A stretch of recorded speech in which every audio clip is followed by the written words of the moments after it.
SSC GD 2024 बहुत सारे बच्चे डॉक्यूमेंट की प्रॉब्लमें आ रही थी। एसएससी जीडी ने क्या क्या मांगा है, क्या चीज़ें नहीं होनी चाहिए, इनकम सर्टिफिकेट हो गए, कैटेगरी करेक्टर, जो पूरा वीडियो देखना, इसमें मैंने सब कुछ बताया हुआ है फर्स्ट से लास्ट तक। जो ही एसएससी जीडी ने बोला है, मैंने नहीं बोला है। क्रूशियल डेट क्या बोली उसने, क्या भी डॉक्यूमेंट में क्या चाहिए क्या नहीं चाहिए, वो पूरा इसमें डिटेल में मैंने बताया। आगे वीडियो देखिए, ये पूरा वीडियो देखना, आपकी मर्ज़ी है, नहीं देखोगे आधा कुछ खो जाओगे। ठीक है, पूरा देखना video. Okay, best of luck. Hello दोस्तों, बहुत सारे बच्चे कह रहे थे कि एडमिट कार्ड पे फ़ोटो नहीं लगा है, सिग्नेचर नहीं हमारा। बहुत सारे बच्चों के एडमिट कार्ड पे नहीं लगा है, उसका कोई दिक्कत नहीं। आपने अपना फ़ोटो नॉर्मल लगाना, पासपोर्ट साइज़ फ़ोटो, साथ में आप साइन भी कर दो अपने हैंड रिटन से, क्योंकि एडमिट कार्ड का मतलब क्या होता है, एडमिट कार्ड होता है इंटर कार्ड, एंट्री करना है वहाँ के लिए, बस इसका मतलब इतना ही होता है। और इसमें एक रोल नंबर लिखा होगा, वो जो आपको वहाँ पे हेल्प करेगा बार बार कहीं भी लिखने में।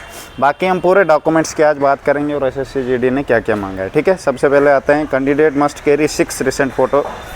आपने 6 फोटोग्राफ लेने अभी रिसेंट वाले, और आइडेंटिटी कार्ड लेना है, ड्राइविंग लाइसेंस हो आपके पास, वोटर आईडी कार्ड हो, आधार कार्ड हो, identity card use university college, income tax, pan card, इनमें से कोई भी एक आप ले सकते हैं। ये जस्ट आइडेंटिटी प्रूफ के लिए।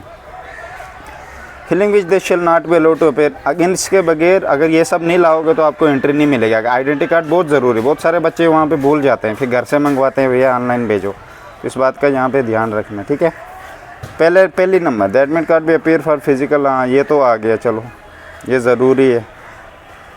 अकॉर्डिंग दूसरा पढ़ते हैं हम, according to the important instruction issued by candidate published in exam notice, it is recommended for eligible candidate to bring document related exemption for relaxation in height and chest during। अगर आपने height और chest की relaxation चाहिए तो आपको एक document बनाना पड़ेगा। ठीक है, eligible candidate to bring all relevant original, सब ओरिजिनल डॉक्यूमेंट आपने डॉक्यूमेंट वेरिफिकेशन के दिन लेने। सेल्फ अटेस्टेड और फोटो कापियाँ उनके साथ में रखना। सेल्फ अटेस्टेड होता है अपने ही, उस जो फोटोस्टेट कापियाँ आप पे, उस पर आपने साइन करना होता है नीचे। ठीक है, आपको ये सब पूरी एलिजिबिलिटी फिल करनी होगी एडवर्टाइजमेंट के हिसाब से, ये जो इन्होंने दी है। ठीक है, चलो तीसरे नंबर पे आते हैं, compulsory to bring admit card to fill, admit card लेना ही लेना है। ठीक है, इसके बगैर आपको वहाँ पे एंट्री नहीं मिलेगी। Candidate brings any original ID आपने लेनी कोई ना कोई, जो अभी आपको मैंने पहले बता दिया, आइडेंटिटी कार्ड। तो मेडिकल ये कह रहा है, जो पहले 2015 की जो रिक्रूटमेंट सेक्शन शार पे वेबसाइट पे इन्होंने एक रूल डाला हुआ है कि किस मेडिकल रूल किस चीज़ में रिजेक्ट होगा, किस में नहीं होगा बंदा। ठीक है, ये वो कह रहा है 5वें नंबर पे। छठे हुए कह रहा है, कोई भी ऐसी चीज़ अपने साथ मत लाना, लैपटॉप, फ़ोन, एक्सपेंसिव चीज़ जो वहाँ पे गिर जाएगी फिर प्रॉब्लम हो जाएगी। ठीक है, वो भी मत लेना। तो 7वें नंबर पे आते हैं, लेफ़्ट थंब, आपका लेफ़्ट थंब साफ़ होना चाहिए, क्लियर एंड क्लीन, क्योंकि वहाँ पे आपने लेफ़्ट थंब लगाना है। इस बात का भी पूरा ध्यान रखना, लेफ़्ट थंब में कोई कट शट नहीं लगना चाहिए, साफ़ कर देना इसको ब्रश से। कोई भी आपको जाने का आने का खर्चा गवर्नमेंट नहीं उठाएगी, एसएससी जीडी वाले नहीं उठाएंगे, ये आपने खुद अपना खर्चा उठाना है। ठीक है, ये कह रहा है।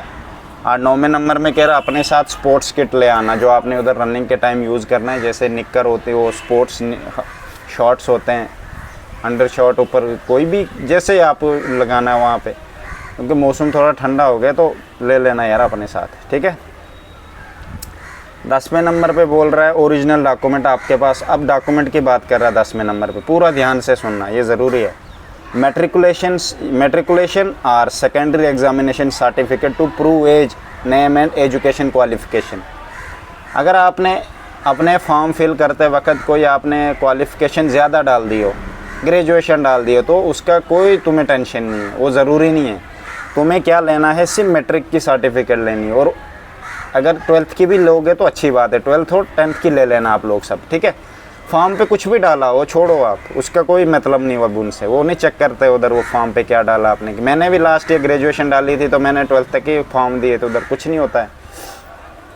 फिर domicile certificate, permanent resident certificate. Domicile क्या होता है, आप जिस स्टेट में रहते हैं उसका एक आपके पास वो सबूत होता है, एविडेंस कि आप इस स्टेट के हैं। परमानेंट रेजिडेंस भी यही सबूत होता है सेम, या डोमिसाइल लेनी है आपने या परमानेंट रेजिडेंस सर्टिफिकेट। अथॉरिटी से इशू होनी चाहिए, वहाँ पे सिग्नेचर होना चाहिए, आपका साइन नहीं चलेगा। Caste certificate, annexure first notice of जिन्होंने पहले कास्ट सर्टिफिकेट बनाई है उनका पुराना ही चलेगा, जिन्होंने नहीं बनाई थी नई पे इन्होंने एनेक्शन नंबर दिया है ताकि बच्चों को कोई प्रॉब्लम ना हो, एनेक्शन नंबर लेके आप बनवा सकते हैं, ठीक है। फिर बाद में क्रूशियल डेट की भी बात करेंगे, इन्होंने लिखा है नीचे, income asset certificate in the format prescribed annexure 7 to notice to economically weaker section. ये सिर्फ EWS वालों के लिए है इनकम सर्टिफिकेट, ठीक है। इकोनॉमिकली वीकर सेक्शन जो है बाकी किसी को नहीं बनानी, OBC ST जनरल इनको नहीं बनानी, इसी इकोनॉमिकली EWS वाले। और इन्होंने क्रीमी लेयर और नॉन क्रीमी लेयर का भी मतलब समझा देता हूँ। इन्होंने क्रीमी लेयर की भी, क्रीमी लेयर होता है जो 8 लाख से नीचे कम है, जो नॉन क्रीमी लेयर होता है जो 8 लाख से ऊपर है। 8 लाख से जब ऊपर होती है तो फिर वो नॉन क्रीमी लेयर में आ जाता है, और बंदा क्रीमी लेयर में होना चाहिए। 8 लाख से नीचे तुम्हारी पूरे साल की इनकम होनी चाहिए तुम्हारे पापा की, ठीक है। तो इधर आ जाते हैं certificate from candidate who wish as chest measurement, और जिसने हाइट मेजरमेंट का वो लेना है वो भी कर सकता है। किसी स्टेट में ऑलरेडी उन्होंने दिया हुआ है, वो नोटिफिकेशन पे लिखा है, उनको नहीं लेना है। कोई और होते हैं जैसे ST कास्ट का है महाराष्ट्र का, उसको लेना पड़ेगा। अब ST कास्ट जम्मू का है, उसको नहीं लेना है, उसको किस लिए लेना है। तो ऐसे ऐसे अपना नोटिफिकेशन पे देख लो। Certificate from district collector district magistrate dependent applicant of right victim mentioned in कटकटी, ना ये तुम्हारा कौन, ये गुजरात वालों के लिए और राइट वाला। Naivety identity certificate for waste, ये भी तुम्हारे लिए नहीं, ये पाकिस्तानियों के लिए जो इधर आया इंडिया में। डिफेंस पर्सनल, ये भी कोई ज़रूरत नहीं है। ये दूसरा एक्स सर्विसमैन, आप तो एक्स सर्विसमैन नहीं हो, उनको।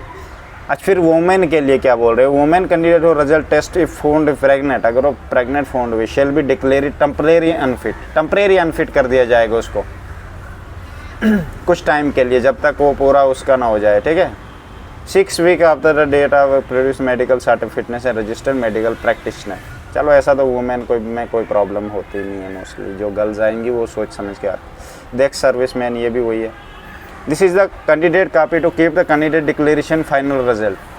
It shown be in examination center while enter the examination center produce asking the board any officer conducting exam. चलो ये भी कोई ज़्यादा नहीं है।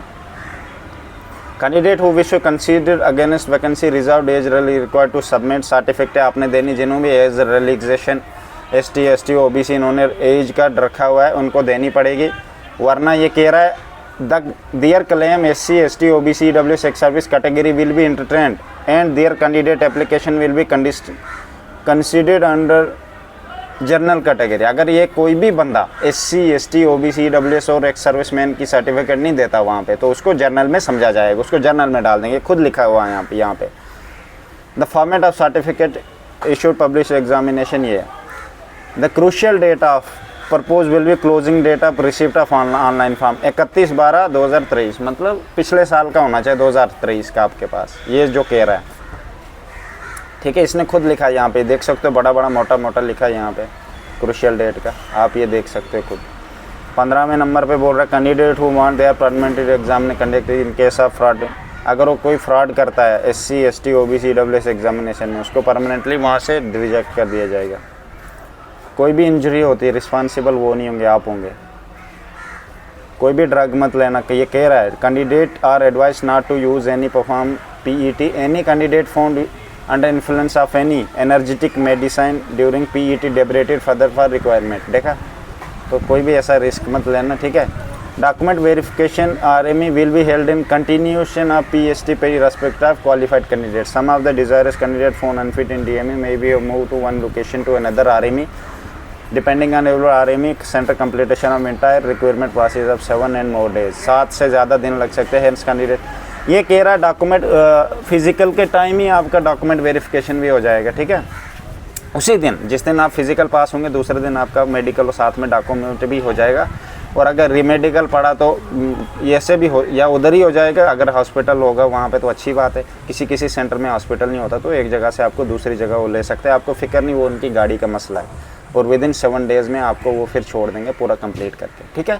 तो पूरा SSC GD ने ये दिया है गाइडलाइन अभी रिसेंटली, तो आप ये देख लेना क्या क्या आपको इन चीज़ों में कमियाँ हैं, तो ये कर देना, ठीक है।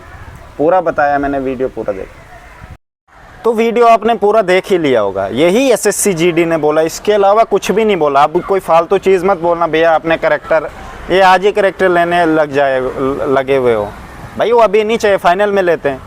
और कोई नहीं लेना है, बस जितना बोला है इतना ही लेना है अपने साथ में। हाँ एक काम करना, फ़ोटो कापियाँ सबकी ले जाना, 6 रिसेंट जो भी मैंने पूरा बोला वो देख लेना आप। ये मैंने नहीं, SSC GD वालों ने बोला है आपके लिए। Best of luck.